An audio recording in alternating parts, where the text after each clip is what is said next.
I was watching a video on YouTube last night. It was, I can't remember what it was called. It was an in conversation, like a round table discussion really. The only face I recognised at the table was Michael Shermer, but I guess there was about 6 other people with him. And the moderator slash chairman was I think it was a psychoanalyst actually. But around the table there were a couple of authors.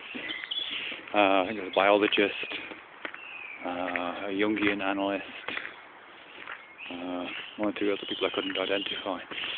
And the whole discussion was to do with God, morality, truth, those kind of areas really. And the idea and the relationship between morality and religion and ethics was really interesting. And the usual discussions were being had, the usual ideas were being put forward, although in quite a good way. Michael Shermer and the other person who outed themselves as agnostic were putting forward the pretty straightforward proposition that you don't need to be religious to be moral. And no one was really arguing against that. But one of the things Michael Shermer said, which I thought was really interesting, was to do with was that thing about the evolution of morality and how it emerges out of the logic of altruistic behaviour within a social species. As a social animal, it makes sense for humans and other primates to adopt something approximating the golden rule, or the you scratch my back, I'll scratch yours principle, something like that. Simply because it confers adaptive advantage. So he was suggesting, or trotting that out again, which I think is a very valid point. You know, the sense that we have of right or wrong is a product of evolution among social animals. But what he went on to talk about was what happens when that goes wrong, or what happens when you're behaving altruistically to someone and they don't reciprocate. And what Michael Shermer was saying was the common sense thing to do in that case, the rational thing to do, would be to withdraw one's support to match their level of if not animosity, then at least match their lowered level of reciprocity. So you would not trust them if they refused to trust you, and not help them if they didn't help you, and so on. And I think it makes perfect rational sense to do that, of course. And to the extent that evolution is a kind of rational process, or the adaptive behaviour which emerges out of that is kind of rational. Again, it makes sense. But one of the things that came up it wasn't really responded to, it came up almost immediately after that, was to do with ethics and love, really, particularly kind of Christian love, I guess. And loving one's enemies. Not just loving one's neighbour, but loving one's enemies. Which is, in a sense, the complete opposite to what Sherman was saying, because, of course, loving one's enemy is irrational. And it doesn't fit within the logic of an adaptive morality, or at least an adaptive morality which is operating at this moment in a kind of tribal species or something like that.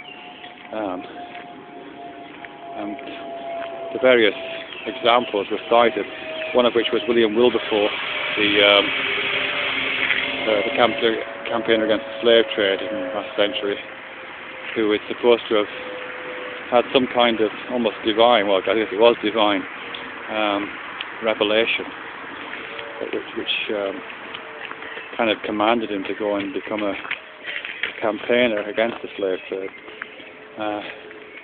But what was sort of suggested there, which I wish had been picked up on, was that it was this revelation which allowed him to step outside of and extend beyond. Someone used to extend beyond the rational, accepted behaviour of his time.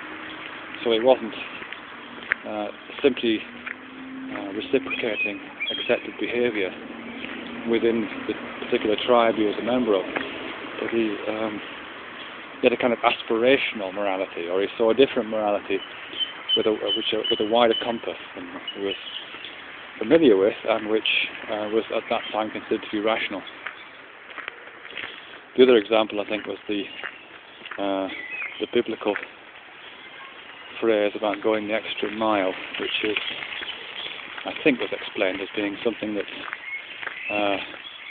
comes out of relationships between the Romans and the Jews at the early part of the first millennium. And I think at that time, according to what they were saying,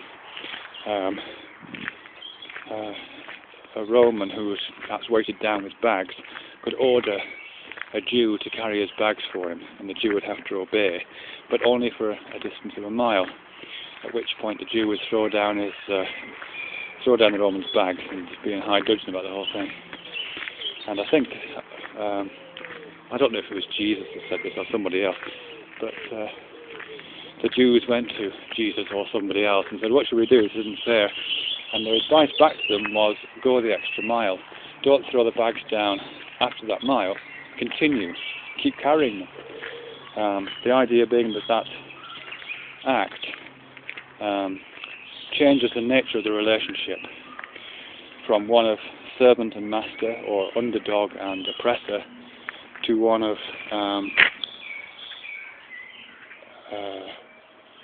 aspirationally moral, super altruistic individual who is willing to help even the oppressor, who is willing to carry the bags of the oppressor even. Which is, again, an example of a kind of aspirational morality, which is not logical and not rational. It doesn't follow the golden rule, or it doesn't simply reciprocate and pay back and follow the adaptive logic of you scratch my back, I'll scratch yours. It kind of acts out the behaviour that one would want to have in a different kind of world than the one you're living in a kind of future world almost. If the shifting moral zeitgeist progresses onwards, increases the franchise of morality to a wider and wider circle of individuals. In the case of the Romans, it expands out to include the Jews and to include the Christians and so on. If that would be the process, then to have an aspirational morality is kind of to live in the future, to kind of imagine what would be moral behaviour in an ideal world, in a world which is not tribal, in a world which is not hunter-gatherers, in a world which is not based on competition over limited resources. What would a morality in that world look like? And it includes things like going the extra mile, I suspect. It's a little bit like something Ghandi said, I think, which is to do with be the change you want, I think he said, or it's been praised as that. So I guess what I'm looking at there is that the idea that morality emerges out of an adaptive evolutionary process based on the altruistic behaviour found in social animals. Whilst that might be true in terms of how it emerges and becomes a conscious tool that one might use, I think once we have got that tool, we have got the ability to do different things with it. We can apply it topically and locally in the form of a kind of reciprocal relationships and simple application of the golden rule, or alternatively we could kind